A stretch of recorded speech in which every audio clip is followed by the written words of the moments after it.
ন্যায় এবারও উৎসবের আনন্দ সকলের মাঝে ছড়িয়ে দিতে বিশেষ আয়োজন করেছে।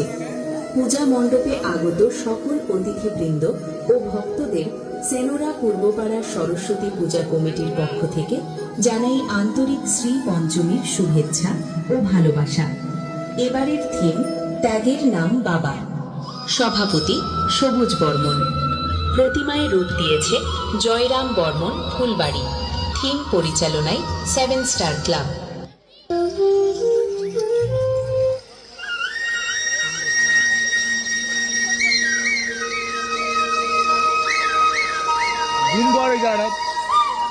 শুনছেন, আজ বাচ্চাদের সঙ্গে মণ্ডপে যাবেন তো? ওরা সকাল থেকে অপেক্ষা করে আছে। যাব। কাজটা একটু আগে শেষ করতে হবে। ওদের মুখটা তো দেখলে সব কষ্ট ভুলে যাই। চলো বেরোই। মা বাবার হাত ধরে ছোট্ট মেয়েটি আনন্দে হাঁটছে। ছেলে বাবার আঙ্গুল শক্ত করে ধরে পাশে পাশে চলছে। পরিবারটি একসাথে হাসি মুখে মা সরস্বতীর মণ্ডপের দিকে এগিয়ে যাচ্ছে। চারপাশে পূজার আনন্দ আর আলো। মা জানো, আজ আমি মা সরস্বতীর কাছে কি চাইবো? কি চাইবে মা?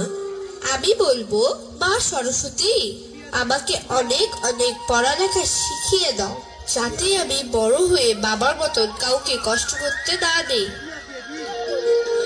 আর মা, আমি ঠিক করেছি দেবীকে বলবো আমার জন্য নতুন সাইকেল লাগবে না। আমি চাইবো বাবার পুরনো চশমাটা বদলে দেওয়ার ব্যবস্থা যেন হয়ে যায়। স্যারের কাছে শুনেছি বাবারা চশমা ঝাপসা দেখলেও সন্তানদের ভবিষ্যৎ পরিষ্কার দেখে। সন্তানদের এই পাকা কথা শুনে বাবার চোখ ছলছল করে উঠল, কিন্তু তিনি গোপনে চোখের কোণ মুছে নিলেন যাতে বাচ্চারা দেখতে না পায়। তারা মণ্ডপে পৌঁছালো। প্রতিমার সামনে ধূপের গন্ধ আর ঢাকের বাজন। বাচ্চারা হাত জোর করে প্রতিমার সামনে দাঁড়ালো। হে মা সরস্বতী, তুমি তো জ্ঞানের দেবী, তুমি কি আমাকে সত্যি শুনছো? আমাকে এমন জ্ঞান দাও জানো বাবার এই না বলা কষ্টগুলো আমি বুঝতে পারি। আমি ক্লাসে ফার্স্ট হতে চাই মা, শুধু বাবার মুখে হাসি দেখার জন্য। মা, সবাই তোমার কাছে বিদ্যা চায়, বুদ্ধি চায়। আমি চাই আমার বাবার শক্তি। বাবা যেমন আমাদের ছায়া দিয়ে রাখে, আমিও যেন বাবাকে বড় হয়ে আগলে রাখতে পারি। আমার বাবার যেন আর কোনো অভাব না থাকে। আমি মানুষের মতন মানুষ হতে চাই মা। মাগো, আমার সন্তানেরই এই অবুঝ প্রার্থনা তুমি গ্রহণ করো। ওদের এই ভক্তিটুকুই আমাদের সংসারের শক্তি। যে সন্তান বিদ্যার আগে পিতামাতার ত্যাগের মূল্য বোঝে, আমার আশীর্বাদ সর্বদাই তাদের সঙ্গে থাকে। তোদের প্রার্থনাই তোদের বাবার শক্তি, আর তোদের সফলতাই হবে তার শ্রেষ্ঠ পুরস্কার। আর মাত্র একটা খ্যাপ, শরীরটা আর চলছে না, কিন্তু বাড়ি ফেরার সময় ছেলের জন্য জ্যামিতি বক্সটা আর মেয়ের জন্য খাতাটা কিনতেই হবে। আমার জামা না হোক, ওদের পড়াশোনা যেন না থামে। মাগো, আমার হাত দুটো ক্ষয় হয়ে যাক, আপত্তি নেই, কিন্তু আমার সন্তানের ভাগ্যটা যেন তুমি উজ্জ্বল করে দিও। ওদের হাতে যেন কলম থাকে, আমার মতো যেন অন্যের দুয়ারে দাঁড়াতে না হয়। জ্ঞান শুধু বইতে নয়, আলো শুধু প্রদীপে নয়, আলো থাকে মানুষের হৃদয়, যে হৃদয় অন্যের স্বপ্নকে বাঁচিয়ে রাখে। পিতামাতার ত্যাগ হলো সন্তানের শ্রেষ্ঠ পাঠশালা, আর সেই ত্যাগের মর্যাদা দেওয়াই হলো শ্রেষ্ঠ পূজা। সময় গড়িয়ে যায়। ছেলে ডাক্তারি পড়ছে, মেয়ে বড় হয়েছে। এক সময় মেয়ের ধুমধাম করে বিয়ে হয়ে যায়। ছেলে এখন পুরোদস্তুর ডাক্তার। বাবা, তুই তো এখন মস্ত বড় ডাক্তার হয়েছিস। তোর বাবার শরীরটাও আর আগের মতো নেই। এবার একটা বিয়ে করে নে। বৌমা ঘরে এলে আমাদের একটু জিরানোর সময় হবে। আচ্ছা মা, ঠিক আছে, তোমরা যাকে পছন্দ করো মা তাকেই দেখো। এবার ঘর ঘুরুক হাসিতে। আর ঠিক তখনই পরিবারের আশীর্বাদে শুরু হলো বিয়ের প্রস্তুতি।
ছেলের বিয়ে হলো, কিন্তু কিছুদিনের মধ্যেই সংসারে অশান্তির ছায়া। শোনো, এভাবে এই গ্রামে পড়ে থাকলে তোমার ক্যারিয়ার শেষ হয়ে যাবে। তাছাড়াও তোমার বাবা মায়ের এই সেকেলে চিন্তা ভাবনা আমার আর সহ হচ্ছে না। চলো শহরে শিফট করি। ঠিকই বলেছ, এখানে থাকলে উন্নতি হবে না। আর বাবা মা এখানে থাক, ওরা ওদের মতোই থাকুক। ছেলে তার স্ত্রী ও সন্তান নিয়ে শহরে চলে গেল। বৃদ্ধ বাবা আর মা দরজায় দাঁড়িয়ে অশ্রু সজল চোখে তাকিয়ে রইলেন। যে সন্তান বলেছিল বাবাকে আগলে রাখবে, আজ সে সন্তান তার নিজের সুখের খোঁজে বহু দূরে। আমি যেদিন যাব চলে,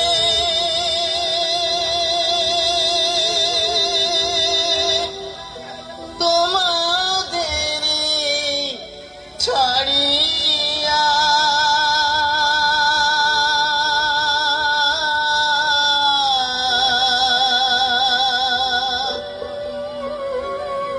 চন্দনেরি কোটায় আমায় দিও পরাইয়া।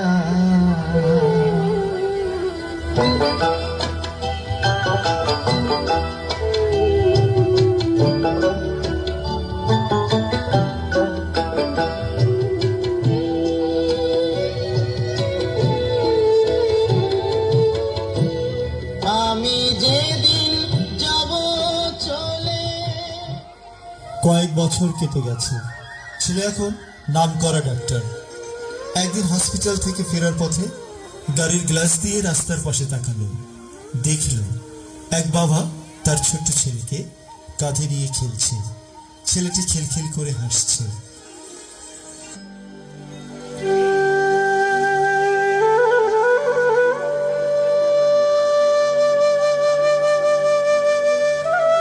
ওই দৃশ্যটা অবিকল আমার ছেলেবেলার মতো। বাবাও আমাকে ঠিক এভাবেই কাঁধে নিতেন।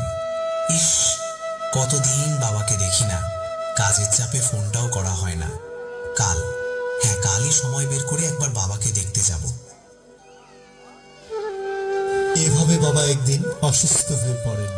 মেয়ে বাবাকে হাসপাতালে এমার্জেন্সিতে নিয়ে আসেন। তুমুল ব্যস্ততা, হন্তদন্ত হয়ে নার্স ছুটে এলো। ডাক্তার স্যার জলদি আসুন, একজন বয়স্ক পেশেন্ট এসেছে, হার্ট অ্যাটাক, অবস্থা খুব ক্রিটিক্যাল। ভাইয়া তুই দেখ না বাবা কেমন করছে। একটু আগেও কথা বলছিল, এখন আর চোখ খুলছে না। ছেলে চমকে উঠল।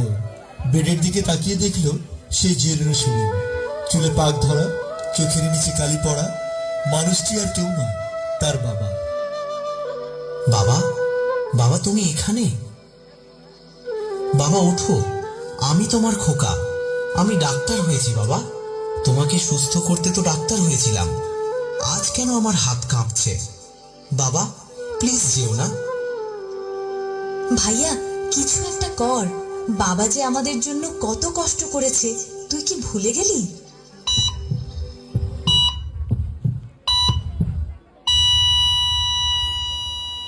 বাবা, বাবা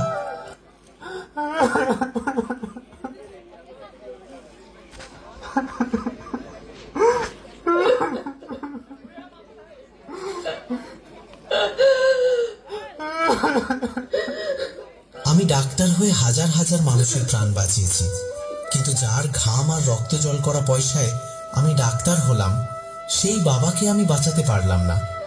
আমি কিসের মানুষ হলাম? বাবা তুমি তো বলেছিলে মানুষ হ। আমি তো শুধু কেরিয়ার করলাম, মানুষ হতে পারলাম না বাবা।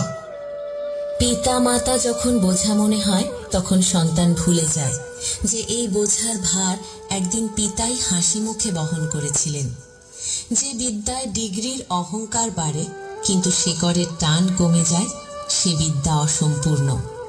বাবা থাকা মানেই মাথার উপর আকাশ থাকা, আর বাবা না থাকা মানে হাজারো সাফল্যের মাঝেও এক বুক শূন্যতা।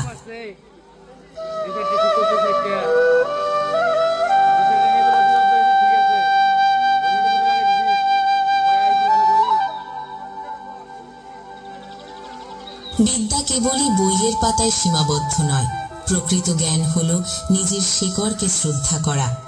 পিতামাতা হলেন মর্তের জীবন্ত ঈশ্বর। তাদের অশ্রুর ওপর দাঁড়িয়ে যে প্রাসাদ তৈরি হয় তা কখনো শান্তির নীড় হতে পারে না।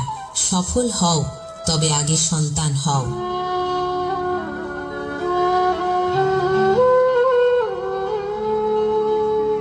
কেহ কাটে ঝাড়ের বাস, কেহ পাকায় দড়ি,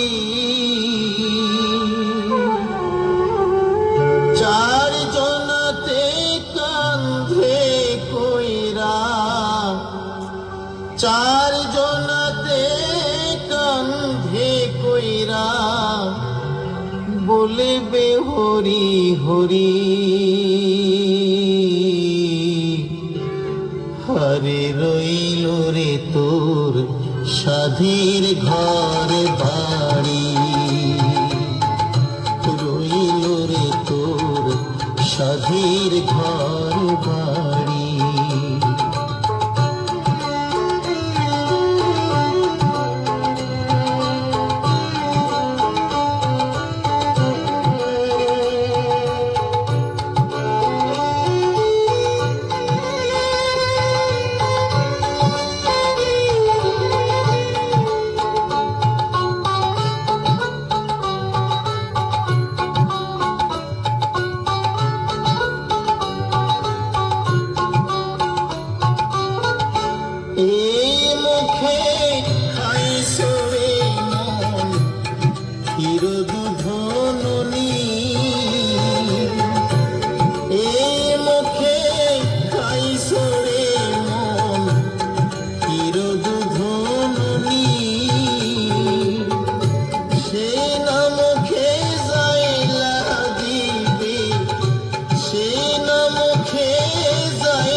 রইল রে তোর সাধের ঘর বাড়ি, রইল রে তোর সাধের ঘর বাড়ি। হে অগ্নিদেব, আমার বাবা আজ তোমার কোলে। সারাটা জীবন এই মানুষটা শুধু সংসারের ঘানি টেনেছে, নিজের সুখের কথা একবারও ভাবিনি। সংসার চালাতে গিয়ে, আমাদের মানুষ করতে গিয়ে যদি উনি কোনো পাপ করে থাকেন, তুমি ওনাকে নিজের গুণে ক্ষমা করে দিও প্রভু, ওনাকে শান্তি দিও। আর আজ বাবাকে বিদায় দিতে গিয়ে মনে হচ্ছে একদিন তো আমাকেও ওইখানে আসতে হবে, এই আগুনেই একদিন আমাকে ছাই হতে হবে। কিন্তু আমি যে পাপ করেছি, জীবিত বাবাকে অবহেলা করার যে অপরাধ আমি করেছি, তার ভার আমি সইব কি করে? অগ্নিদেব, আমি যদি সংসারের মোহে পড়ে পাপ করে থাকি, আমাকেও তুমি ক্ষমা করে দিও, আমাকে তুমি ক্ষমা করে দিও। বাবা, আমি বড্ড দেরি করে ফেললাম। সারা জীবন তুমি আমাকে আগলে রেখেছ, আর আমি শেষ বয়সে তোমাকে একটু সময় দিতে পারলাম না। আজ এই আগুনের তাপে আমার ভুল ভাঙল বাবা, কিন্তু ততক্ষণে তুমি অনেক দূরে, অনেক দূরে। সময় থাকতে বাবাকে ভালোবাসুন। চিতার আগুন শরীর পোড়ায়, কিন্তু অনুশোচনার আগুন আত্মাকে পোড়ায়।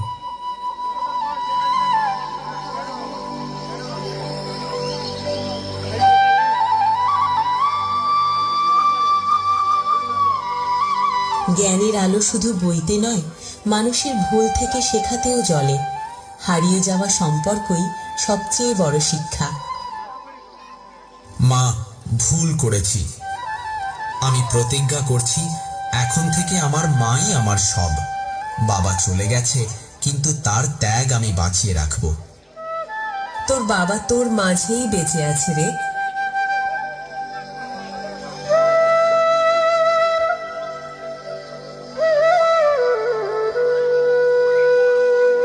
প্রিয় দর্শকবৃন্দ, আপনাদের ভালোবাসা উপস্থিতিতে আজকের এই সরস্বতী পূজার অনুষ্ঠান সার্থক হয়েছে। এই আয়োজন সম্পূর্ণ হয়েছে আমাদের সীমিত সামর্থ্য, সম্মিলিত প্রচেষ্টা।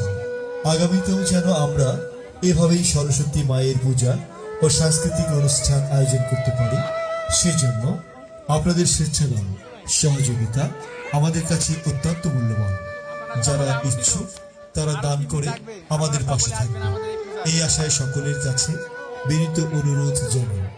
শেষে এটাই কামনা, মায়ের আশীর্বাদে সবাই ভালো থাকুন, সুস্থ থাকুন, জীবনে জ্ঞান, প্রজ্ঞা ও আলোয় আলোকিত হয়ে থাকুন এবং ক্লাবের